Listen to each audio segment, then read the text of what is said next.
What if I told you the woman who built an entire TV empire on lies, manipulation, and reality show theatrics just got annihilated by a few text messages? Yep.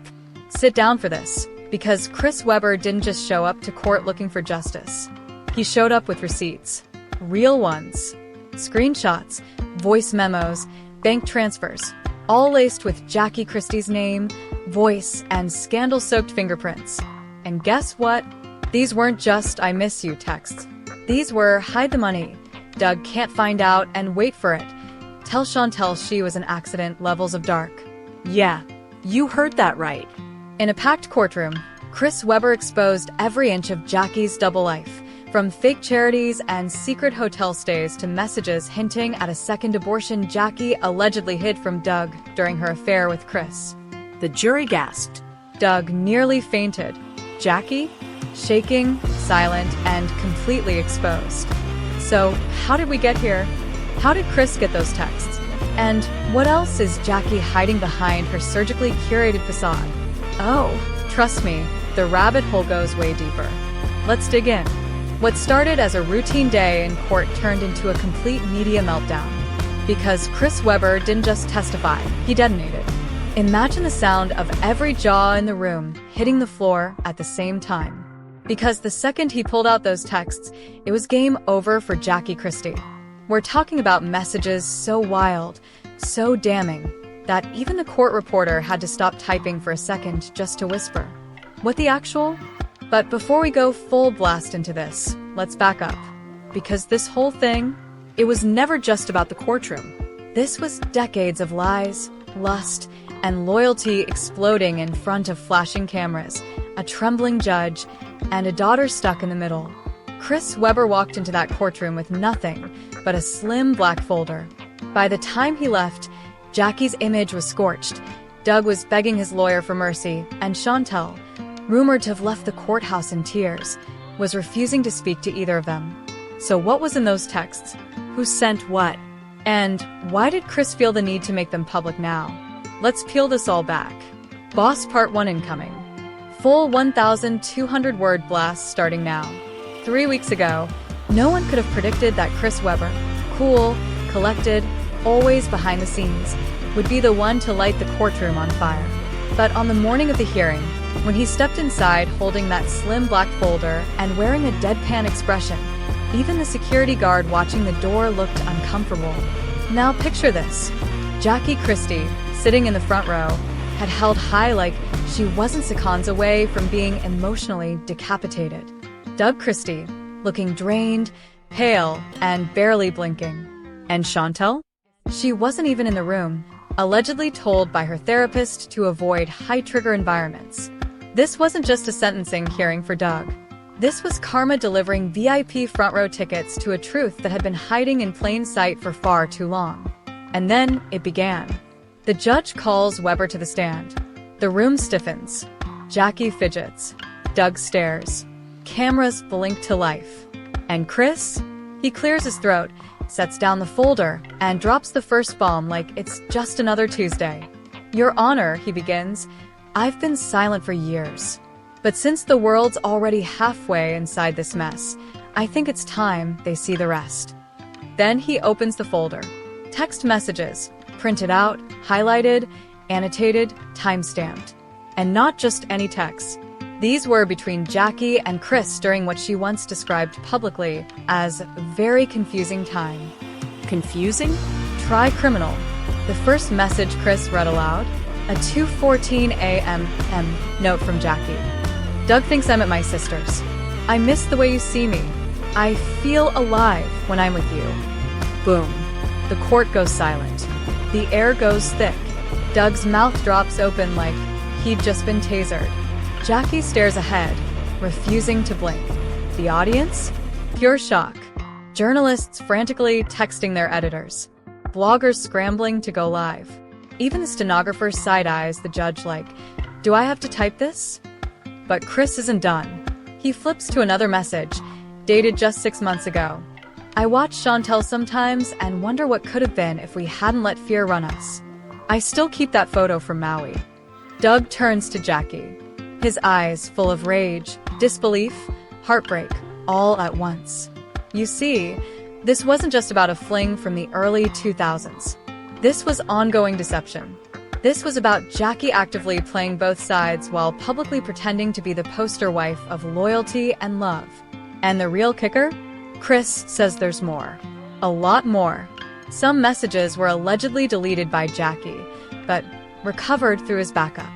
Messages that not only confirm their continued emotional and possibly physical affair, but suggest Jackie used Doug's finances and reputation to shield her true intentions. This woman had two lives, Chris tells the court. One in public with Doug, one in private with me. And when she told me to play nice, I did. But after what I've seen these past few weeks, I'm done. The judge tries to regain order. Jackie tries to whisper something to her lawyer. Doug just sits, shaking, face pale, hands clenched, staring at a spot on the floor like he's hoping it'll open and swallow him whole. But the crowd? They're eating it up. Twitter explodes within minutes. #WeberAsks trends worldwide. People start posting screenshots from past Basketball Wives episodes, pointing out Jackie's mysterious absences, her cryptic quotes, her late-night phone calls. Soothing like it's a full-time job. And that's when a second leak hits, this time from a source close to the court proceedings. Allegedly, one of the messages Chris didn't read out loud includes Jackie saying, "I've thought about leaving him more times than I can count. You're the only one I trust with the truth. Don't make me regret this." The truth in question? That Chantel may have always suspected something wasn't right about her paternity. That Jackie told Chris to lay low because she wasn't ready to blow up the empire. That there's even a deleted video call from Jackie's old phone, one the legal team is reportedly trying to retrieve. You think that's the end? Please. Chris finishes his testimony, calmly folds the papers, and sits back down like he didn't just toss a match into a pile of family secrets soaked in gasoline. Doug's lawyer stands up, requests a brief recess.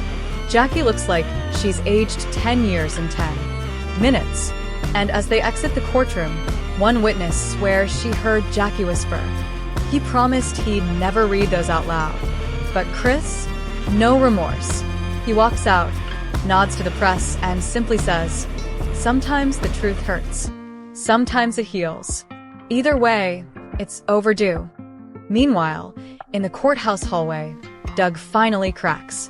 He slams his hand against the wall and reportedly shouts, "He betrayed me. My own brother." Then he storms past security and disappears into the back conference room. Reporters swarm. Microphones are shoved in faces. One journalist from the Shade Room tries to confirm whether Doug and Chris were ever close behind the scenes. Another claims there's more footage, security camera footage from a Sacramento hotel in 2021 that allegedly shows Jackie and Chris in a heated exchange. And just like that, this isn't just a scandal. It's a full-on media massacre. Because now, people aren't just asking what happened between Jackie and Chris. They're asking, how long has she been faking it? What did Doug know, and when? Is Chantel even speaking to her parents? The floodgates are open, and the water? It's toxic. And as this chaotic mess spills into the next phase of the trial, all eyes are on the next witnesses. Rumor has it Doug himself may take the stand, and what he's planning to say could either redeem him or destroy Jackie's last shred of credibility forever. But if anyone thought that courtroom outburst was the end of it, think again. Because Chris Webber wasn't just holding on to one receipt. He came fully loaded. After the judge regained order and Doug was removed from the courtroom, still yelling, "You lied to me, Jackie." Chris calmly adjusted his tie and turned back to the stand like nothing had happened. Then he pulled out his phone. "Your Honor," he said, deadpan, "with the court's permission, I'd like to read a few text messages out loud." You could literally hear gasps from the gallery. Jackie's legal team whispered frantically. Her face went pale, her hands trembling in her lap. But Chris Webber? He was calm. Deadly calm. And then he started reading. July 8th, 2016, Jackie to Chris. "I wish I could tell Doug the truth, but he'd never recover. You're the only one who ever made me feel safe." The courtroom froze. August 12th, 2017, Jackie to Chris. "He's so distracted with coaching, He doesn't even notice when I sneak out. You always knew how to listen. One juror audibly whispered, "Oh my God." And Chris didn't stop there. He kept reading, message after message, year after year. A digital trail of betrayal, manipulation, and a woman who had clearly built an entire second life behind Doug's back. But here's the worst part. The messages weren't just emotional. Some of them were logistical, coordinated. We'll say it was a charity trip. He won't ask questions if I bring Chantel. You're not just her father by blood. You've always been there more than Doug. At this point, Jackie's entire face collapsed into her hands. Chantel, who had been hiding in the hallway, was reportedly heard crying uncontrollably. A court clerk walked over to Jackie with a box of tissues. Meanwhile, Twitter exploded. Hashtag Jackie Christie trended globally within 14 minutes. But that wasn't the end. Nope. Because then came the big one. Chris scrolled slowly and said, "This one's from just last year. March 18th, Jackie to me. Doug is broke and I'm tired of pretending. You and I built Chantel's future, not him. You should have been the one on the red carpets." Y'all, that courtroom fell into pure silence.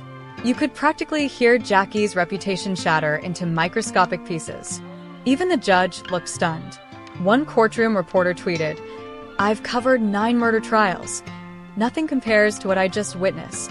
And then came the aftershock, because Jackie didn't speak. She didn't scream or deny. She just whispered something no one caught at first. But lip readers online claimed she said, "He wasn't supposed to keep those. Let that sink in. Not they're fake. Not he's lying. Just, he wasn't supposed to keep those." Chris Webber stepped down from the stand, walked past Jackie, and didn't even glance in her direction. The bailiffs escorted him out the side door, but not before paparazzi caught a photo of him smirking in the hallway. Meanwhile, outside the courthouse, chaos erupted. Protesters gathered holding signs saying, "Justice for Doug. Expose the web of lies." Chantel, now the reluctant center of it all, posted a black square on Instagram with no caption, which only fueled speculation that she's fully done with her mother. But wait, it gets worse. Because back inside the courtroom, Jackie's lawyer attempted to object to the admissibility of the messages, but the judge shut that down fast. "This court has a duty to truth," she said. "And if these messages are real, the implications go far beyond family drama." Boom. Now we're talking perjury, fraud, identity manipulation. Some legal experts even suggested that Jackie may have violated marital financial disclosure laws by misleading Doug during property filings related to her LLCs. And remember, those LLCs are already under scrutiny for charity fraud. So let's stack the chaos. Doug Christie is in a holding cell with a potential 5-year sentence for aggravated assault. Chris Webber just handed the court a digital timeline of an emotional affair that overlaps with Chantel's entire life. Jackie just got caught lying under oath. And now, state prosecutors have launched a formal inquiry into all financial transactions tied to Jackie's nonprofit foundation, which received over $2 million in donations in 2020 alone, but only reported $18,000 in community impact spending. Where did the rest go? Oh, and plot twist. Doug's former assistant just came forward, claiming he once hand-delivered a manila envelope to Chris Webber on Jackie's orders. "I didn't know what was inside," he says. "She just told me, get this to Chris and don't tell Doug." I didn't ask questions, but now, man, I feel like I was helping cover up something real dark. The court is now reviewing CCTV footage from Jackie's home, emails from her PR team, internal receipts from the Christie family's LLC's. Investigators are reportedly preparing subpoenas for both Jackie and Doug's business partners. And the fans? Oh, they're divided. Team Doug stans are calling for his release, saying he's the real victim in all this. Team Jackie loyalists are going suspiciously silent. And Chris Webber? Well, he just posted a black and white selfie with the caption, "Truth. Legacy."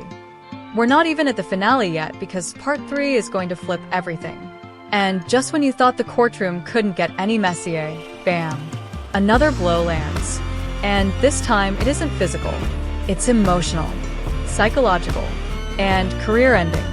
Chris Webber, bandaged from Doug's earlier attack, sat silently in the witness chair.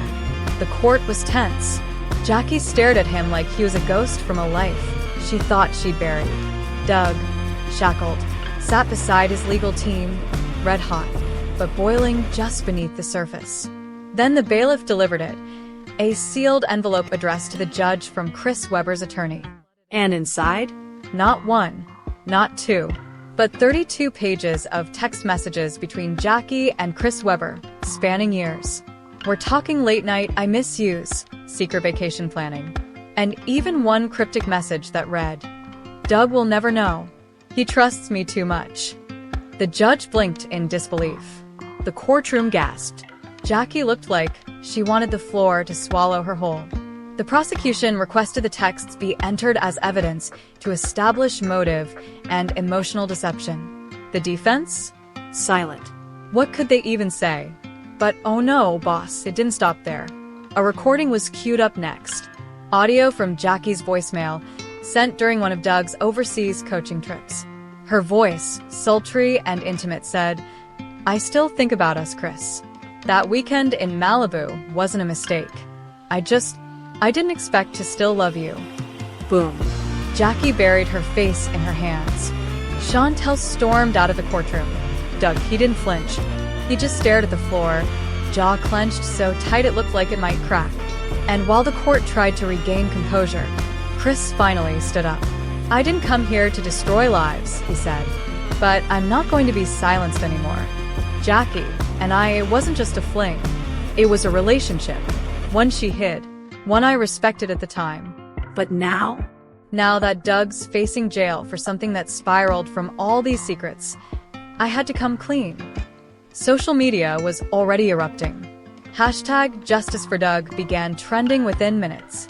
Twitter, TikTok, YouTube flooded with fan theories, reaction videos, and slowed-down courtroom footage with dramatic music overlays. One TikToker posted a full reenactment in under 30 minutes. Another started selling shirts that said, Jackie's lies ain't rebound material. By the end of the day, VH1 issued a public statement saying they were reevaluating Jackie Christie's role in future Basketball Wives productions. But back in the courtroom, the fallout kept spreading. Doug's lawyers argued that he had been emotionally manipulated and psychologically destabilized by years of betrayal, justifying his outburst as a moment of temporary insanity. Chris Webber's team countered with photographic proof that Jackie had orchestrated secret meetups as recently as last year during filming of season 12, meaning producers might have known. And if they did, oh, the lawsuits that are coming.